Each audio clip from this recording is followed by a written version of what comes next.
무도회가 끝난 뒤. 레프 톨스토이 지음, 이항제 옮김.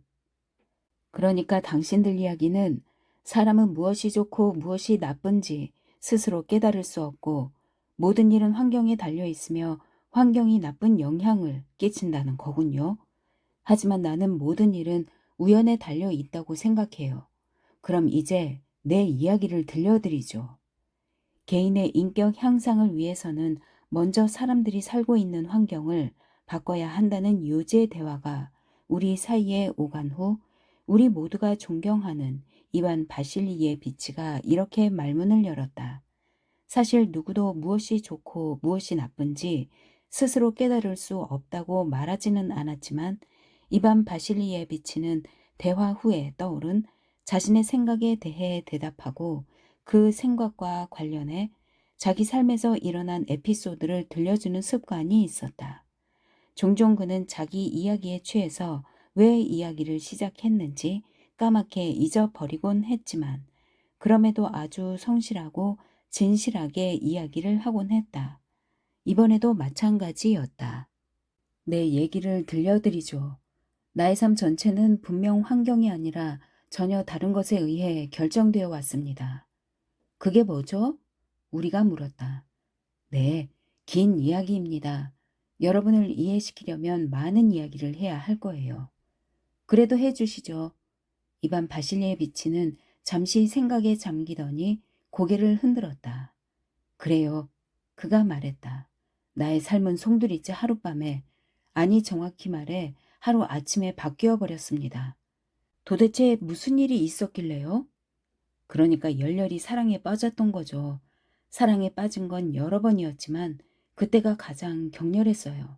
다 지난 일입니다. 그녀의 딸들이 벌써 출가했으니까요. 그녀의 이름은 그래요. 바렌카 비였어요. 이반 바실리에 비치는 그녀의 성을 말했다. 지금 50살 나이에도 대단한 미인이지요. 그러니 18 젊은 시절에는 정말 매혹적이었죠. 큰 키에 날씬했고 우아하고 위엄이 있었어요. 말 그대로 위엄이. 그녀는 고개를 살짝 뒤로 젖히고 마치 다른 자세란 없다는 듯이 언제나 아주 꼿꼿한 자세를 취했는데 이런 자세가 앙상하다 싶을 정도로 말랐지만 아름답고 훤칠한 그녀에게 여왕 같은 풍모를 부여했어요. 언제나 다정하고 상냥했던 입가의 미소.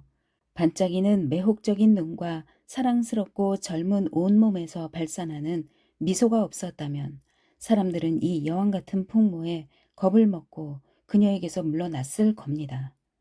정말 멋지게 그려내시는군요. 이반 바실리에비치. 하지만 아무리 잘 그린다 해도 그녀가 어떤 모습이었는지 여러분이 이해할 수 있게 그려내기란 불가능해요. 그런데 문제는 그게 아닙니다. 내가 하려는 이야기는 1840년대에 있었던 일입니다. 당시 나는 지방 대학의 학생이었죠. 이게 좋은 건지 나쁜 건지는 모르겠지만 당시 우리 대학에는 어떤 서클도 어떤 이론도 없었어요. 우리는 그저 젊었고 젊은이답게 살았지요. 공부도 하고 즐겁게 놀기도 하면서 말입니다. 나는 아주 쾌활하고 혈기왕성한 젊은이였고 게다가 부자였어요. 내게는 측대보로 걷는 날쌘말이 있었고 아가씨들과 썰매를 타고 언덕을 달리기도 했고 당시 스케이트는 아직 유행하지 않았어요. 친구들과 술을 마시러 다니기도 했지요. 당시 우리는 샴페인만 마셨어요. 돈이 없으면 아예 아무것도 안 마셨지 요즘처럼 보드카를 마시지는 않았습니다. 나의 주된 오락거리는 저녁 파티와 무도회였어요. 나는 춤도 곧잘 추었고 추남은 아니었으니까요. 저런 그렇게 겸손 떠실 필요는 없어요. 이야기를 듣고 있던 부인들 가운데 하나가 그의 말을 가로막았다. 우린 당신의 은판 사진을 본 적이 있어요. 추남은커녕 미남이던데요. 그럼 미남이었다고 해두죠. 중요한 건 그게 아니니까요.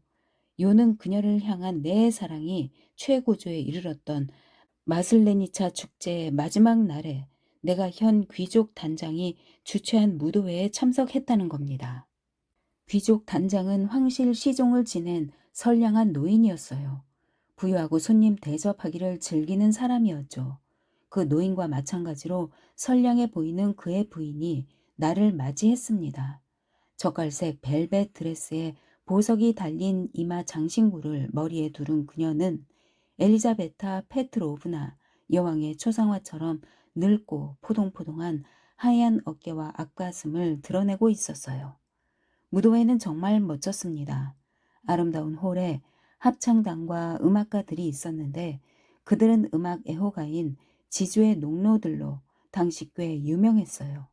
뷔페 음식도 훌륭했고 샴페인이 강물처럼 흘러 넘쳤지요. 나는 샴페인을 정말 좋아했지만 그날은 마시지 않았습니다. 술이 아니어도 이미 사랑에 취해 있었으니까요. 그 대신 쓰러질 정도로 춤을 추었지요. 카드리유도, 왈츠도, 폴카도 추면서 물론 가능한 한 줄곧 바렌카와 춤을 추었어요. 바렌카는 분홍색 벨트를 두른 하얀 원피스에 뾰족하고 가녀린 팔꿈치 바로 아래까지 올라오는 하얗고 부드러운 염소 가죽 장갑을 끼고 하얀 공단 구두를 신고 있었습니다. 그런데 아주 고약한 아니시 모프라는 기사가 바렌카와 마주르카를 출 기회를 내게서 빼앗아 갔어요. 지금까지도 나는 그자를 용서할 수 없습니다. 바렌카가 들어오자마자 그자가 마주르카를 추자고 청했는데 나는 장갑을 가지러 이발사에게 들렀다가 한 발 늦은 거죠. 그래서 나는 마주르카를 그녀와 추지 못하고 예전에 내가 잠시 따라다녔던 독일 아가씨와 추게 되었지요. 그런데 내가 그날 밤에 독일 아가씨에게 무례했던 것 같아요. 그녀와는 한마디도 나누지 않고 그녀를 쳐다보지도 않은 채 오로지 장밋빛 벨트를 두른 하얀 드레스 차림의 날씬하고 우아한 바렌카의 모습과 발그레 빛나는 보조개 펜 얼굴, 사랑스럽고 부드러운 그녀의 두 눈만 바라보았으니까요. 나뿐만 아니라 모두가 바렌카를 바라보고 그녀에게 매료되었지요. 그녀가 다른 모든 사람들의 아름다움을 가려버렸음에도 남자 여자 할 것 없이 모두가 그녀의 아름다움에 반했고 반하지 않을 수 없었습니다. 춤의 규칙에 따라 나는 바렌카와 마주르카를 추진 않았지만 사실상 거의 계속해서 그녀와 춤을 추었어요. 그녀는 당황하지 않고 홀 전체를 가로질러 곧장 내게로 왔고 나는 그녀가 춤을 추자고 청하기도 전에 벌떡 일어났습니다. 그녀는 눈치 빠른 내 행동에 미소로 고마움을 표했지요. 우리가 그녀 쪽으로 다가갔을 때 그녀는 내 별칭을 알아맞히지 못하고 다른 파트너에게 손을 내밀고 가녀린 어깨를 움츠리면서 유감과 위로의 표시로 내게 미소를 지었습니다. 마주르카 곡이 왈츠로 바뀌면 나는 오랫동안 그녀와 왈츠를 추었고 그녀는 자주 가쁜 숨을 내쉬며 내게 미소를 짓고 앙코르라고 말했어요. 그렇게 나는 왈츠를 추고 또 추면서 내 몸의 감각을 느끼지 못할 정도였습니다. 저런, 어째서 느끼지 못했다는 겁니까? 제 생각엔 그녀의 허리를 안았을 때 당신 몸뿐만 아니라 그녀의 몸까지도 잘 느꼈을 텐데요. 손님들 가운데 한 사람이 말했다. 이반 바실리이에 비치는 벼랑간 얼굴이 상기되더니 화를 내며 외치다시피 말했다. 그래요. 바로 당신 같은 요즘 젊은이라면 그랬겠죠. 당신들은 육체 말고는 아무것도 보이지 않을 테니까. 우리 때는 그렇지 않았어요. 내가 사랑에 빠지면 빠질수록 그녀는 내게 더욱더 비육체적인 존재가 되었어요. 요즘 당신들은 다리와 복사뼈, 그리고 다른 뭔가를 보면서 사랑하는 여자들의 옷을 벗기지요. 하지만 알퐁스 카르가 말했듯이 훌륭한 작가였죠. 내게 사랑의 대상은 항상 청동옷을 입고 있었어요. 우리는 옷을 벗기기보다는 노아의 착한 아들처럼 발가벗은 몸을 덮어주려고 했었지요. 그래요, 당신들은 날 이해하지 못할 겁니다. 저 사람 말은 신경 쓰지 마세요. 그 다음은 어떻게 됐죠? 우리 중 한 사람이 말했다. 그래요. 그렇게 나는 시간 가는 줄 모르고 그녀와 계속 춤을 추었습니다. 아시다시피 무도회의 끝이 흔히 그렇듯 악사들은 너무나 지쳐서 마주르카의 똑같은 멜로디를 계속 반복해서 연주했고 아버지들과 어머니들은 벌써 카드 테이블에서 일어나 응접실에서 밤참을 기다리고 있었고 하인들은 뭔가를 나르면서 더 자주 뛰어다니고 있었지요. 새벽 2시가 넘은 시간이었어요. 마지막 남은 순간을 이용해야만 했죠. 나는 또다시 그녀를 선택했고 우리는 쉴 새 없이 홀을 누비며 춤을 추었습니다. 밤참을 드신 후 카드리우를 저와 함께 추시겠습니까? 그녀를 자리로 데리고 가면서 내가 말했죠. 물론이죠. 저를 데려가지 않으면요. 미소 지으며 그녀가 말했어요. 제가 내드리지 않을 겁니다. 내가 말했죠. 부채는 주세요. 그녀가 말했어요. 드리기 아까운걸요? 나는 그녀에게 하얀 싸구려 부채를 건네며 말했습니다. 그럼 아까워하지 않도록 당신에게 이걸 드리죠. 이렇게 말하면서 그녀가 부채에서 작은 깃털 하나를 뽑아 내게 주었어요. 나는 그 깃털을 받아들고 단지 눈길만으로도 내 모든 환희와 감사를 표현할 수 있었죠. 나는 기쁘고 만족스러울 뿐만 아니라 행복했습니다. 내가 마치 착한 사람이고 내가 아닌 어떤 천상의 다른 존재, 악을 모르고 선만을 행하는 존재가 된 듯 했죠. 나는 깃털을 장갑 속에 숨기고 그 자리에 선 채 그녀에게서 떨어질 수 없었어요. 보세요. 사람들이 아빠에게 춤을 청하고 있어요. 그녀는 키가 크고 늘씬한 몸매의 자기 아버지를 가리키며 말했습니다. 은빛 견장을 단 육군 대령이 안주인과 다른 부인들과 함께 문가에 서 있었어요. 바렌카, 여기로 와봐요. 우리는 보석 달린 이마 장식에 엘리자베타 여왕처럼 어깨를 드러낸 안주인의 커다란 목소리를 들었습니다. 바렌카는 문 쪽으로 다가갔고 나는 그녀 뒤를 따라갔지요. 얘야, 함께 춤을 추자고 아버지를 설득해봐. 자, 표트르 블라디슬라비치 부탁해요. 안주인이 대령에게 말했어요. 바렌카의 아버지는 아주 잘생기고 늘씬하고 훤칠하며 생기 넘치는 노인이었어요. 얼굴은 아주 불그스레했고 니콜라이 1세처럼 곱슬곱슬한 하얀 콧수염을 길렀는데 볼수염이 콧수염까지 이어졌고 관자놀이의 머리칼은 앞쪽으로 잘 빗어 올려져 있었어요. 그의 반짝이는 눈과 입술에는 딸처럼 상냥하고 즐거운 미소가 어려 있었죠. 군인답게 불룩하고 훈장으로 간소하게 치장한 넓은 가슴과 건강한 어깨, 그리고 길고 늘씬한 다리 등 체격도 아주 훌륭했어요. 그는 니콜라이 시대에 훈련받은 근면한 노병 유형의 군 지휘관이었습니다. 우리가 문 쪽으로 다가갔을 때 대령은 춤을 다 잊었다며 춤추기를 사양하고 있었지만 미소를 머금은 채 한 손을 왼쪽으로 돌려 칼집에서 긴 칼을 꺼내 친절한 젊은이에게 건네주고 부드러운 양가죽 장갑을 오른손에 끼더니 모든 것은 격식에 따라야 한다. 고 여전히 미소를 지으며 말했어요. 그리고 딸의 손을 잡고 4분의 1 정도 몸을 돌리고 서서 박자를 기다렸지요. 마주르카의 멜로디가 시작되자 그는 한 발을 힘차게 구르고 나서 다른 발을 앞으로 내밀었습니다. 그의 크고 육중한 모습이 때론 조용하고 유연하게, 때론 요란하고 격렬하게 발을 구르기도 하고 발과 발을 마주치기도 하면서 홀을 빙 둘러 움직여 나갔어요. 바렌카의 우아한 자태는 하얀 공단으로 감싼 작은 발로 눈에 띄지 않게 짧고 긴 스텝을 제때제때 밟으면서 아버지 옆에서 유연하게 움직이고 있었지요. 홀에 있던 사람들 모두 이 한 쌍의 움직임 하나하나를 주시했습니다. 나 역시 넋을 잃는 정도가 아니라 환희에 가득 차서 감동하며 바라보았죠. 특히 끈으로 꼭 조인 그의 부츠를 보고 나는 감동했어요. 좋은 송아지 가죽 부츠였지만 코가 뾰족한 신식 부츠가 아니라 굽이 없고 앞이 네모진 낡은 부츠였어요. 부대의 재화공이 만든 게 분명했어요. 사랑하는 딸을 무도에 데리고 나오고 옷을 잘 입히기 위해 자신은 신식 부츠를 사지 않고 저런 수제 장화를 신었군.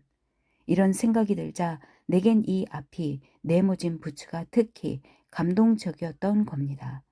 예전에는 춤을 제법 추었을 것 같았지만 이제는 몸도 무거워졌고 멋지고 빠른 스텝을 밟기에는 다리의 탄력이 부족했어요. 하지만 그럼에도 그는 능숙하게 홀을 2바퀴나 돌았습니다. 그가 재빠르게 다리를 벌렸다가 다시 모으고 나서 다소 힘들어하며 한쪽 무릎을 꿇었을 때 바렌카는 미소 띤 얼굴로 아버지가 춤출 때 밟고 지나간 치맛자락을 바로 잡으면서 유연하게 아버지 주위를 돌았어요. 홀에 있던 모든 사람들이 박수 갈채를 보냈죠. 그는 다소 힘겹게 엉거주춤 일어나 두 손으로 사랑스럽고 다정하게 딸의 두 귀를 잡은 뒤 이마에 입을 맞추었습니다. 그리고 내가 바렌카와 춤을 추리라 생각했는지 그녀를 내게 데려왔어요. 나는 그녀의 파트너가 아니라고 말했지요. 아니요, 상관없으니 이제 이해랑 춤을 추도록 해요. 그는 다정하게 미소를 머금고 칼집에 긴 칼을 꽂으면서 말했습니다. 병에서 물이 한 방울 일단 흘러나오고 나면 병 속에 남아있던 물도 콸콸 흘러나오듯이 바렌카를 향한 내 마음속 사랑이 내 마음속에 숨겨져 있던 사랑의 모든 능력을 해방시켰어요. 그 당시 나는 내 사랑으로 온 세상을 끌어안았지요. 나는 보석 달린 이마 장신구를 하고 엘리자베타 여왕처럼 상반신을 훤히 드러낸 안주인도 그녀의 남편도 그녀의 손님들도 그녀의 하인들 심지어 나에게 불만을 품었던 기사 아니시모프까지도 사랑했어요. 수제 장화를 신고 딸처럼 부드러운 미소를 지닌 그녀의 아버지에게도 그때 뭔가 감격적이고 사랑스러운 감정을 느꼈지요. 마줄카가 끝나자 주인 부부는 손님들에게 밤참을 권했지만 비대령은 사양하고 아침에 일찍 일어나야 한다면서 주인 부부와 작별 인사를 나누었죠. 나는 바렌카를 데려가는 줄 알고 깜짝 놀랄 뻔했지만 그녀는 어머니와 함께 남았어요. 밤참 후에 나는 그녀와 약속한 카드리우를 추었고 안 그래도 한없이 행복하다고 생각했는데 내 행복은 점점 커져만 갔어요. 우리는 사랑에 대해 아무 말도 하지 않았습니다. 그녀가 날 사랑하는지 그녀에게는 물론 나 자신에게조차 묻지 않았어요. 내가 그녀를 사랑한다는 것만으로도 충분했으니까요. 하지만 무언가 내 행복을 망칠까봐 두려웠습니다. 나는 집으로 돌아와서 옷을 벗고 잠을 자려 했지만 도저히 잠을 이룰 수가 없다는 걸 알았어요. 내 손에는 그녀의 부채에서 빼낸 깃털 하나가 그리고 사륜마차에 오르는 그녀의 어머니와 그녀를 차례로 부축해 태운 후 그녀가 떠나면서 내게 건네준 장갑 한 짝이 있었습니다. 이 물건들을 보고 있으려니 눈을 감지 않아도 두 명의 파트너 가운데 날 선택하던 그 순간의 그녀를 눈앞에 떠올릴 수 있었죠.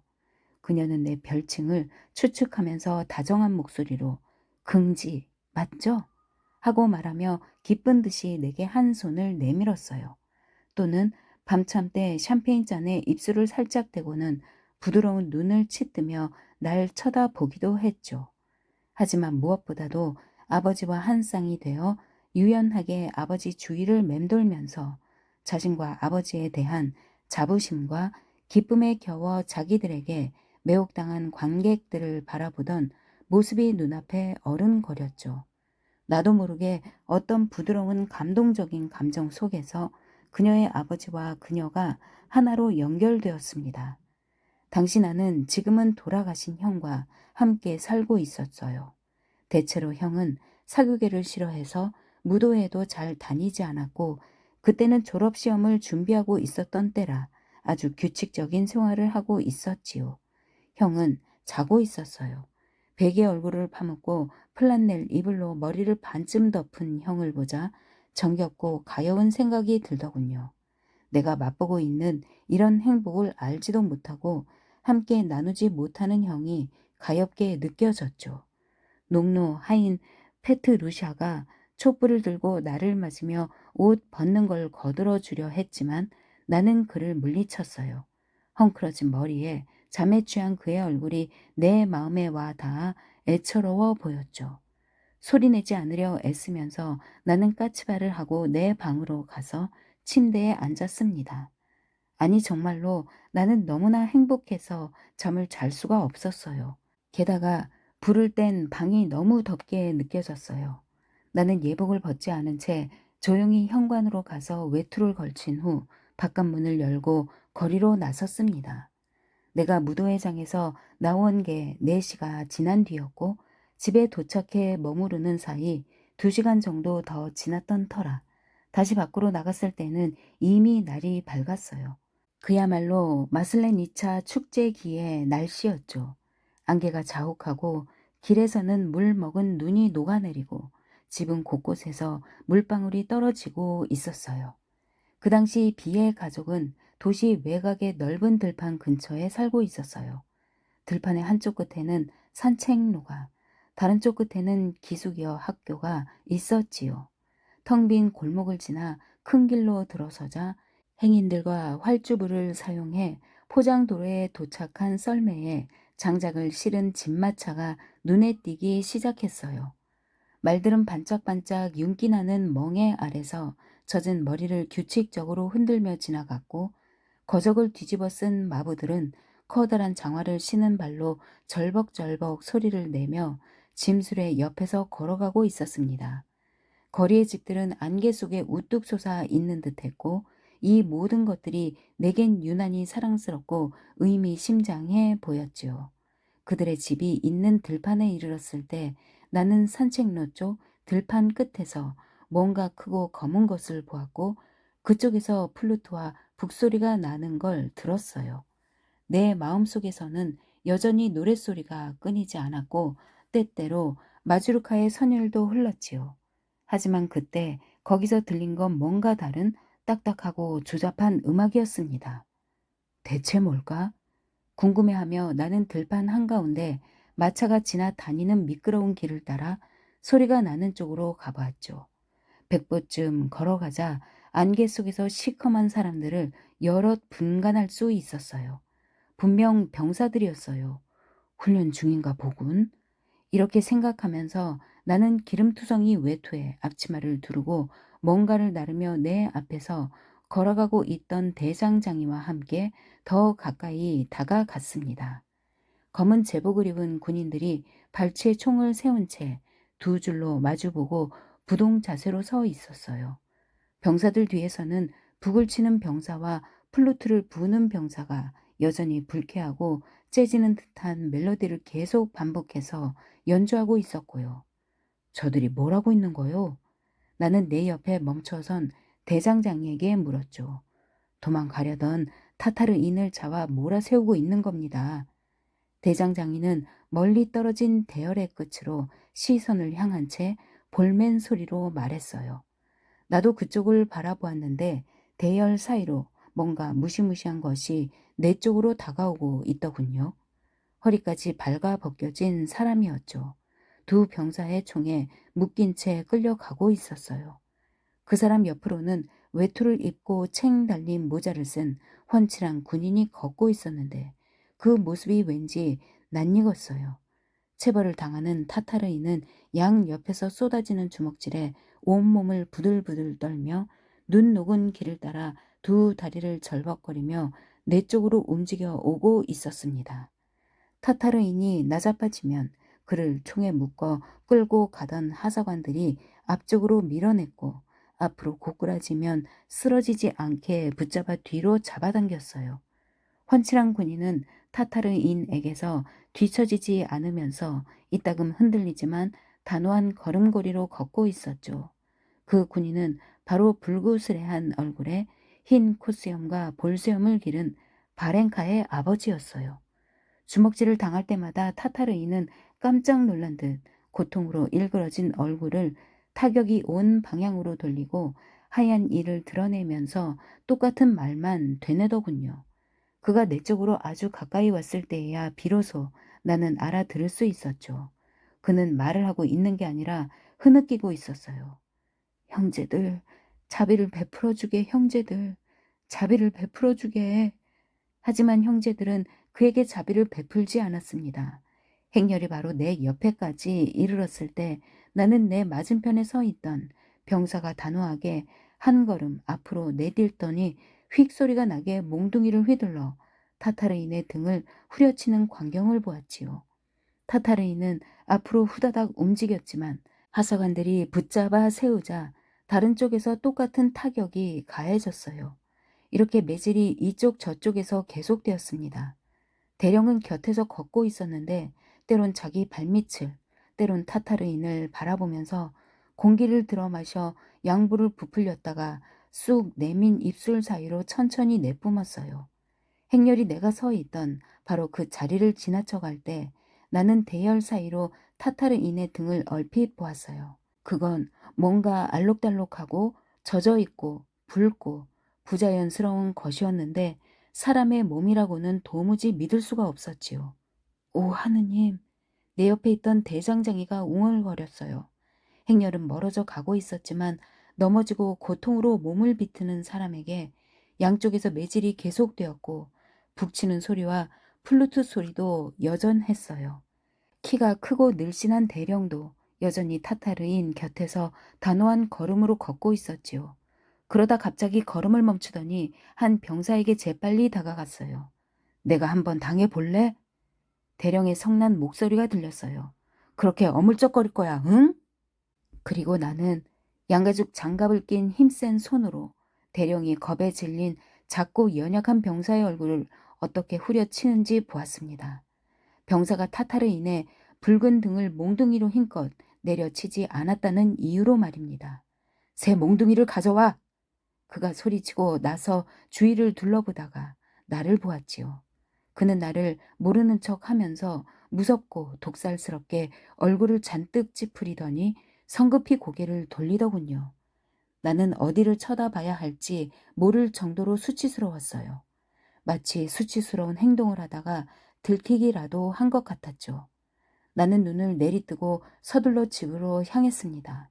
하지만 집으로 돌아오는 내내 귓가에서는 북소리와 플루트 소리가 울렸고 때론 형제들 자비를 베풀어 주게 해 하는 소리가 들리기도 했고 때론 그렇게 어물쩍 거릴 거야? 응?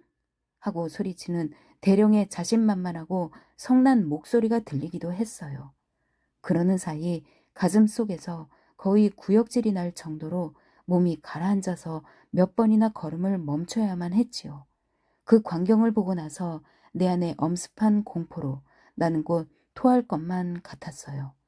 어떻게 집까지 와서 자리에 누웠는지 기억이 나지 않아요.